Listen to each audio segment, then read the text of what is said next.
we're going to need a bigger shovel.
Morning all, it's a lovely day in Canada.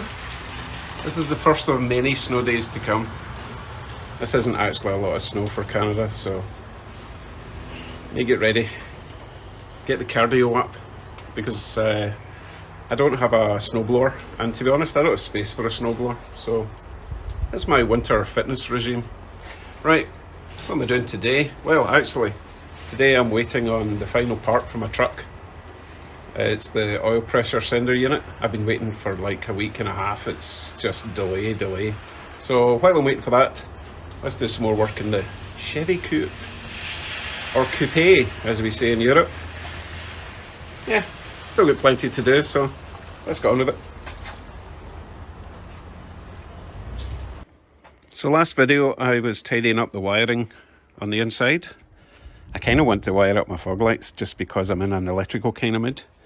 I think I've got enough wire, but I don't have enough conduit to route from there all the way to the inside, so I may hold off on that. In other news, do you remember my Speedo? I was having a bit of a discussion about which bulb goes where. Well, I actually managed to find the fitting for the top bulb for the dash lights, so that lights up now. And I have decided for the bottom light, I'm going to use that as the headlight high beam notification, shall we say. It makes more sense. Plus, it's old school wiring, and the dummy light over there requires two wires coming in without an earth. It's kind of weird, so I will just relocate the dummy light to, I don't know, maybe one of those holes there. So for the fog lights, I need to install a relay at the front, and then a couple of wires coming into the car for the switch, and I will install the switch, actually maybe drill a new hole on this side so that it's all, you know, this side is all headlight related. But we'll see, I might change my mind in like 10 seconds. Right, I'm going to proceed with the plan to wire up the fog lights. So I will be using a relay. Now this is a 5-pin relay, but I'm just using it as a 4-pin relay. You can just ignore the center pin, okay? I'll show you how to wire that up in a second. And I'll be using a fused link, which will go to a kind of constant power, goes to the relay. And inside I'll be using a little switch with a LED to let me know when it's switched on. So the only other things that I will need is lots of wire and some connectors. Right, let me show you where I'm going to take the feed from and where I'm going to attach this and how this is wired up. So just as I was about to start the wiring, my new part arrived for the truck oil pressure sender, which was on yesterday's video, or the last video you might have watched. And this is the day after. And let me show you what the day after looks like in Canada.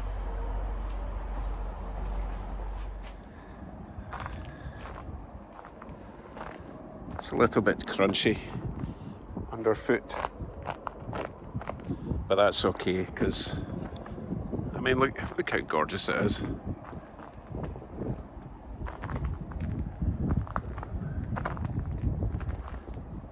How can you not love winter when it looks like this?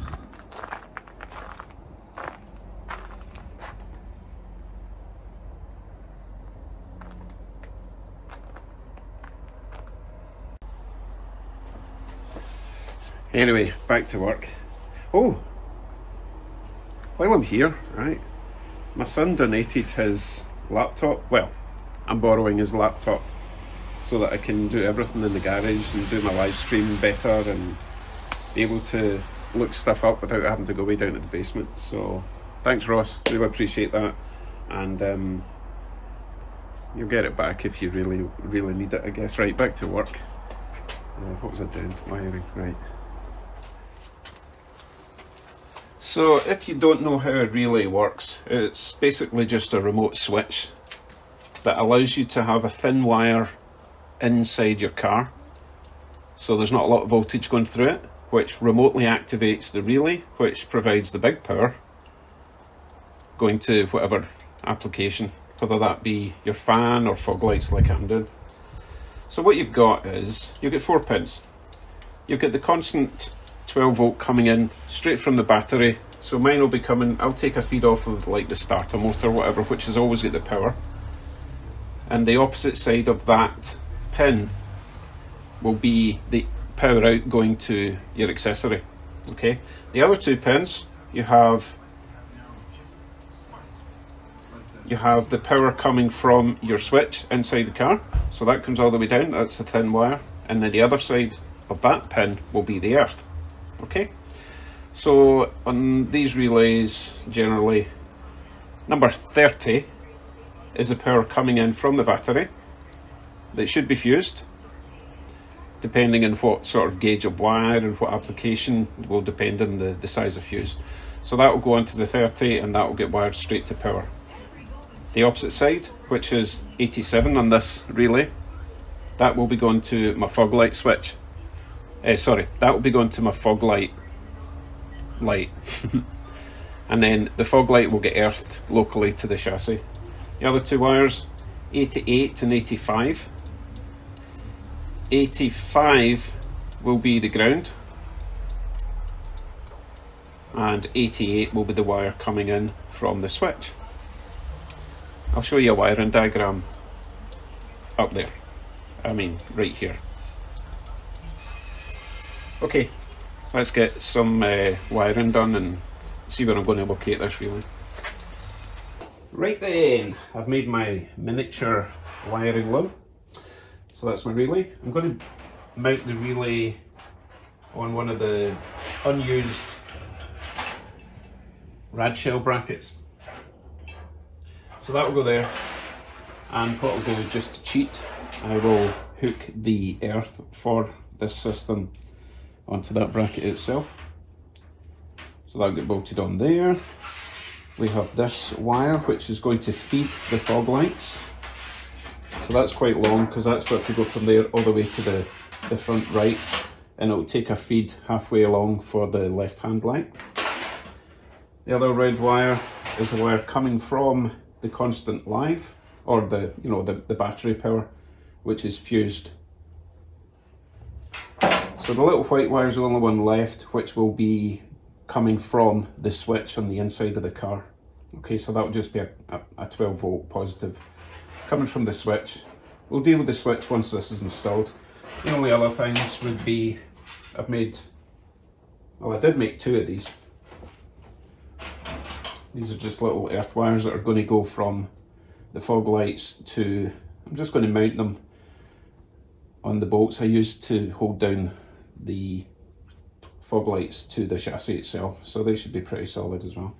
Right, let me hook all that up. Unfortunately I don't have any conduit, so it's going to look a bit ugly until I get more conduit, but I should get it enough that it works.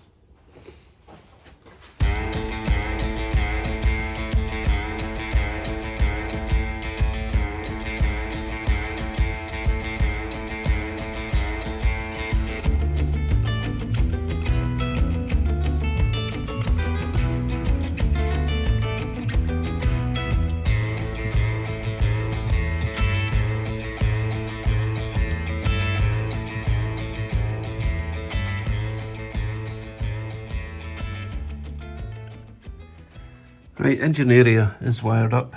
That's my fused link over that side, coming from a constant live. Comes around here, goes in there. This is the wire going to my lights. As I say, I need to get some conduit and make that a bit neater. So the only wire left is this one, which is going to go, I'll probably have to hack this up and put it in there. That's frustrating, but hey, you don't learn from your mistakes. So that will come from there, it will go in here, it will go to the switch, and then the other side of the switch will go over to the fuse box. So I need to drill a hole in the dash now. Need to decide exactly where. I'll probably do it below the main light switch. Or over here, no, probably there. I'll sit in the car and decide. Right, I've got my wiring done on the inside.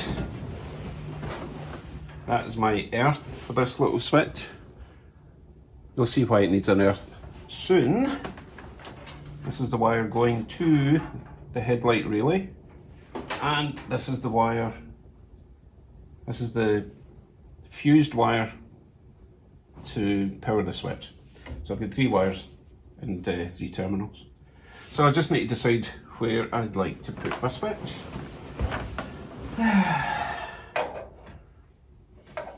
I'm thinking directly below that one, but I also don't want it to get in the way when I'm, pulling this wire and my hands, that might be annoying, so it might be better above.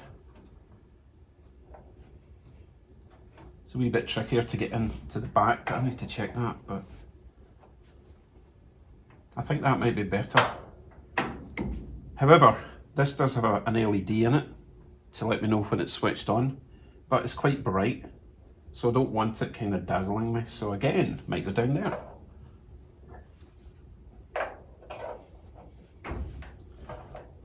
It's hard to tell. I mean, it's not going to be sticking out that far, it's only going to be sticking out to there, so yeah, I think I'll put it there. Right, let me get drilling and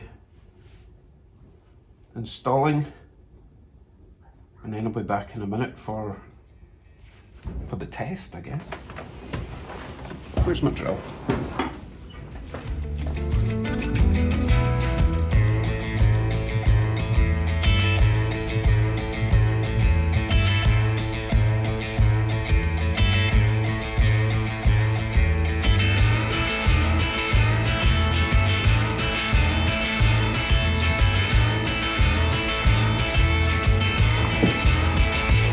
Right, we're all wired up.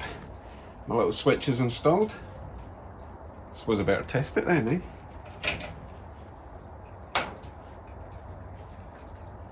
It is quite bright, that little thing, but I don't want to be driving about with these fog lights on all the time without realising. So that's important. However, that's just that light. Do me a favour, go round to the front and tell me if it's working, right?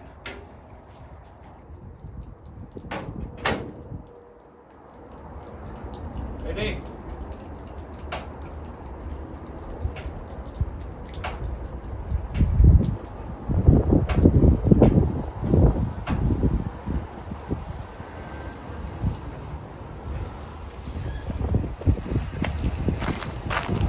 Oh yes.